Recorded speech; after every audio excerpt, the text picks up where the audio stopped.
Okay, so dito tayo ngayon ulit sa Liwasang Bonifacio para sa People's Indignation Rally.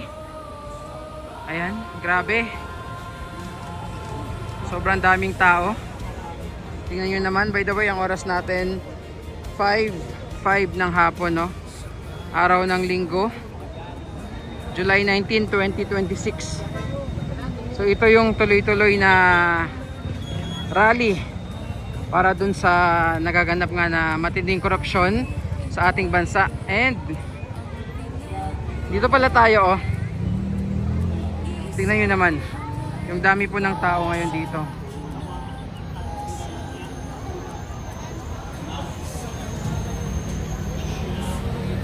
Maglalakad tayo hanggang dun sa, pakita ko yung view, hanggang dun sa may secret garden. Pero dito, oh, grabe. Dami. Sama-sama sa iisang adhika, magkaisa, magtulungan para sa mas matatag na kinabukasan. Sa hirap at ginhaway. Okay, so lakad tayo. Pakita ko sa inyo yung dami ng tao mula dito sa Liwasan papunta doon sa may secret garden. This is the first time na mag-update tayo sa area na to para makita nyo po yung dami ng tao. Ayan, grabe, sobrang dami compared kasi last week. Parang mas madami yung tao ngayon. I mean compared last Friday, mas madami yung tao ngayong araw ng linggo po.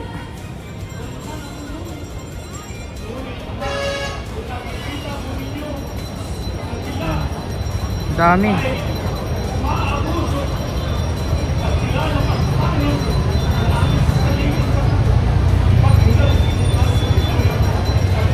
At medyo mahirap din yung papasok dito sa Liwasan, no? Pag galing ng Quiapo kanina kasi doon tayo dumaan. Sobrang heavy traffic papasok dito sa, I mean pagdaan dito sa Liwasang Bonifacio dahil sa dami nga nung mga attendees nitong People's Indignation Rally. Tapos ang dami rin pong mga sasakyan. Ayan, daming tao, grabe. So ito yung Liwasan, tapos ando naman yung secret garden. So kukuhanan din, papakita ko rin sa inyo kung gaano kadaming tao doon sa loob ng secret garden.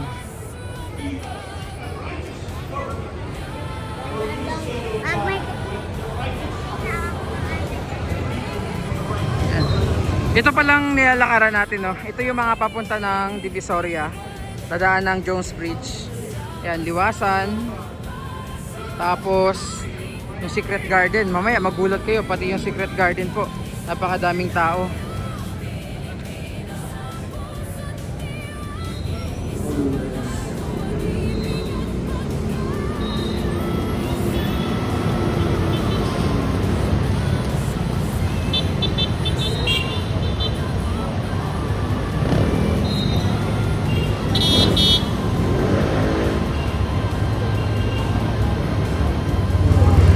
Pero nadadaanan pa rin naman po yung kalsada dito, no? So ito yung mga galing ng Recto. Tapos ito yung mga galing po ng Quiapo, Espanya.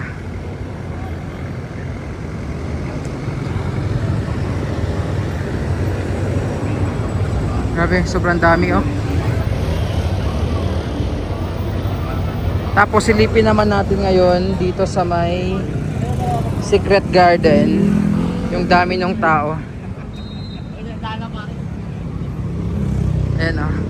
So ito yung secret garden. Tingnan nyo po, ang dami ring tao dito. Ayan, oh. So ito yung secret garden, isa sa mga project ni Yorme. Ayan, sobrang dami rin pong tao dito. And since punong-puno na dun sa kabila, no, sa may liwasan, yung iba dito na lang. So ito yung program ay magtatagal hanggang 10 PM po mamayang gabi. Dami oh.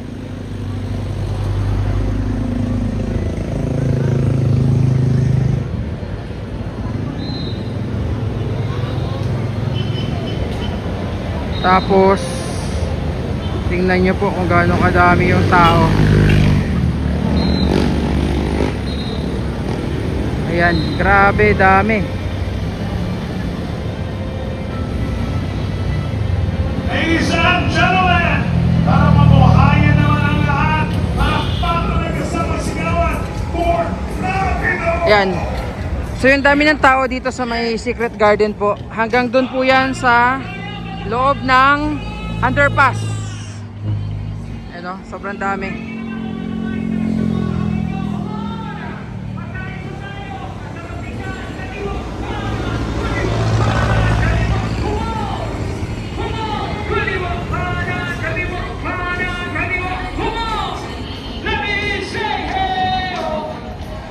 Okay, so tuloy-tuloy po. And halos dumoble yung tao, yung bilang ng tao ngayon dito sa Liwasan Bonifacio and Secret Garden as compared po sa rally last week. And talagang ang dami po at kita nyo yan, no? Tuloy-tuloy pa rin po yung pagdagsa and pagdating ng mga kababayan natin dito. So again, ito po yung loob ng Secret Garden. Bali, lalabas sila dyan. Ayan o, lalabas sila dyan para makapunta po sa patawid doon sa Liwasan Bonifacio kung saan punong-puno na rin po ng mga kababayan natin, no, na nagtitipon-tipon ngayong hapon, linggo ng hapon, no, dito sa Maynila. So tuloy-tuloy na po yung programa. Tingnan nyo po, oh.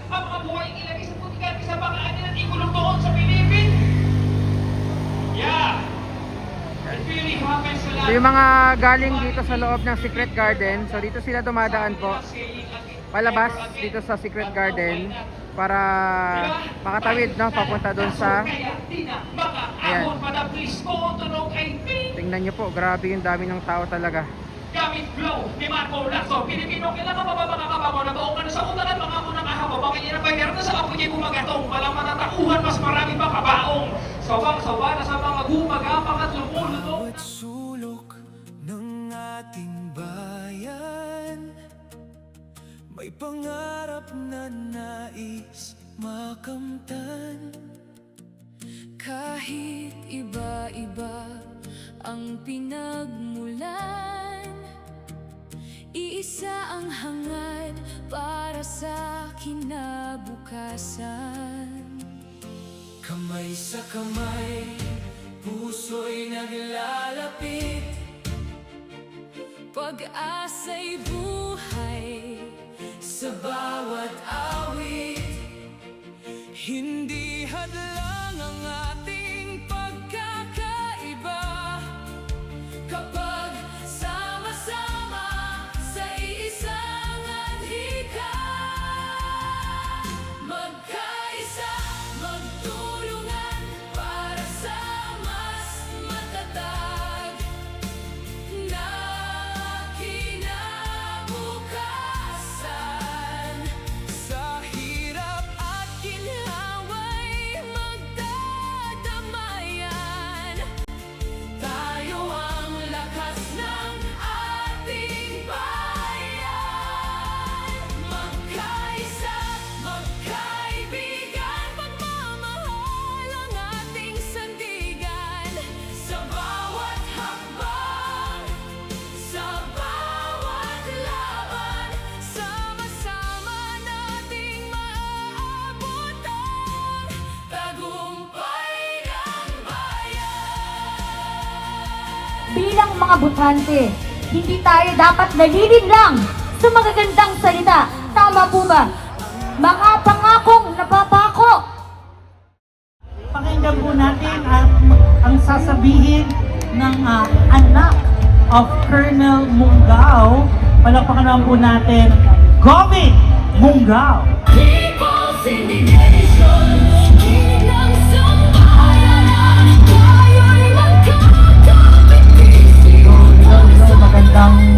sa ating lahat.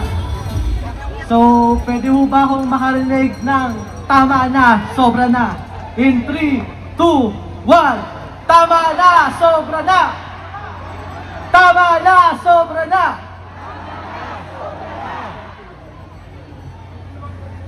So, unang-una, nagpapasalamat ako sa UPI sa pangunguna ni General Pokis. Palakpakan po natin sila. So, kung matatandaan nyo, ako yung anak ni Colonel Mungaw.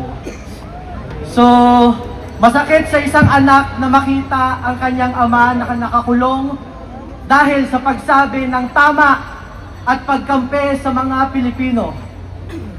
Nakita naman natin ang lantarang pambabastos. Unang-una, sa mga nagbabayad ng tax dito, ilabas nyo yung galit nyo. Tama na! Sobra na! Mas malakas! Tama na! Sobra na!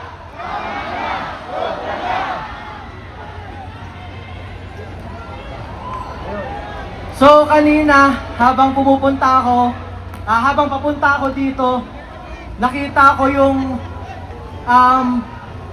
pagkakaisa at pagsasama-sama ng mga Pilipino upang wakasan ang korupsyon at wakasan ang pananarantado sa atin ng gobyerno.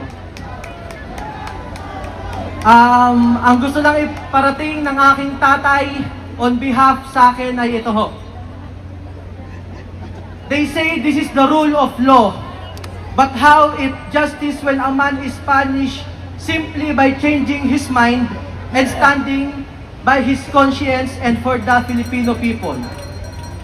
This is not about politics. It is about freedom, fairness, and the right to disagree without being thrown to jail. My father is not a criminal. He is a patriot who chose truth over loyalty to a one man. Let no one be afraid to speak up. Let no one be punished for a conscience. Maraming salamat. Mabuhay ang Pilipinas. Mabuhay tayong lahat.